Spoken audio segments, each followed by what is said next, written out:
The flame that shouldn't burn again. The royal library was quiet, as it often was at night. Rain tapped softly against the arched windows, and the storm outside made the candlelight inside flicker with unease. Within those shadowed halls, Tariq stood alone beneath shelves older than most kingdoms, holding a book that should never have been found. Its red leather cover was scuffed and aged, and a brass clasp had long since blackened with time. Yet it was intact. Ancient pages crackled under his fingers, and the writing indecipherable to most flowed before his eyes like a familiar song. "This is what my father searched for," he whispered, running his hand gently across the diagrams. It was written in ancient High Altrian, a language so obscure it was forgotten by all but a few desert scholars. Tariq understood it. And the moment he did, he realized why it had been hidden. The diagrams were precise. Fluid canisters, burn chambers, wind pressure valves. It was Greek fire, the true formula. Not a theory, not a tale, but the lost science of flame that once sank fleets and silenced cities. He closed the book gently. No one else could read it, not even Master Elric. And that made the weight of it his alone.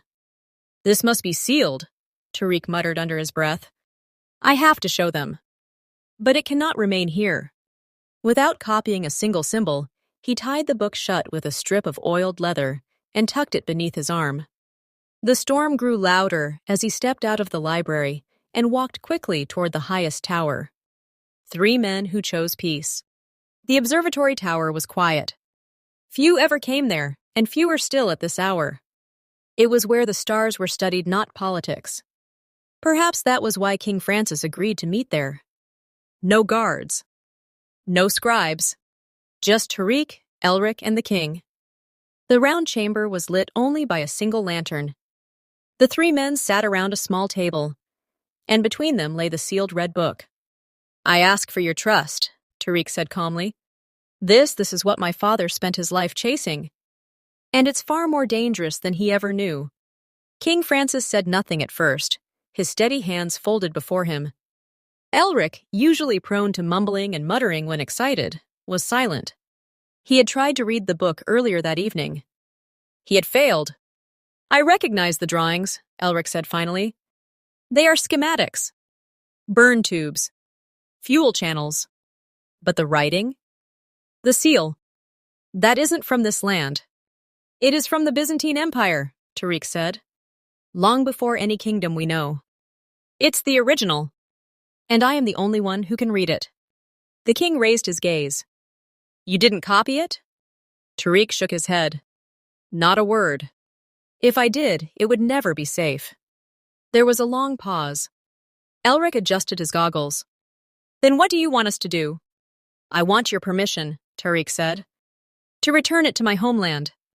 To seal it in my family's ancestral vault, guarded by tradition and silence. It will not be destroyed, but it will never be used." The king leaned back and studied Tariq carefully. After a moment, he stood, walked to Tariq's side, and placed a hand on his shoulder. "You have it," King Francis said. "The world has enough fires already." Elric simply nodded. A man who can read a thing and still choose not to use it is rarer than fire itself. And so it was agreed. 3 men, one a king, one a genius, one a diplomat, chose peace over power. Not for their glory, but for the safety of generations yet to come. We are always here. Far from the library tower, Princess Cara sat in her private chamber, her fire low and her thoughts even lower. The noble girls who had laughed in front of her were long gone. But their words stayed. The hurt lingered, not just for herself, but for Carly. It was supposed to be a simple gathering. Instead, it left her questioning her friendships and herself. She wiped her eyes quickly, not wanting anyone to see. But her younger sister, Farina, saw anyway. "Cara, are you crying?" Farina's voice broke the quiet like a pebble dropped in still water.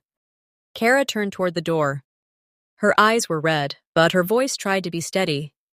"No. It wasn't Vincentius. It was nothing." Farina stepped into the room, her pink gown swishing gently around her ankles. Her short brown hair framed a face that was usually full of mischief and dramatic flair. but now it only showed concern. Did those girls hurt you? I will tell father. I will fight them myself if I have to. Farina, please, Kara said gently. No more trouble. Just let it go. Farina crossed her arms. You're too nice. That's your problem. But when she saw Kara's trembling hands, the younger sister's defiance melted. She sat beside her on the cushioned bench, then wrapped her arms around Kara's shoulders. Then don't cry, Kara, Farina whispered. We are always here. You have sisters who love you. Kara leaned into her, eyes closing softly as the fire crackled beside them. The storm had passed, but in that quiet moment it was clear. Love, not titles, was what made a royal heart truly noble.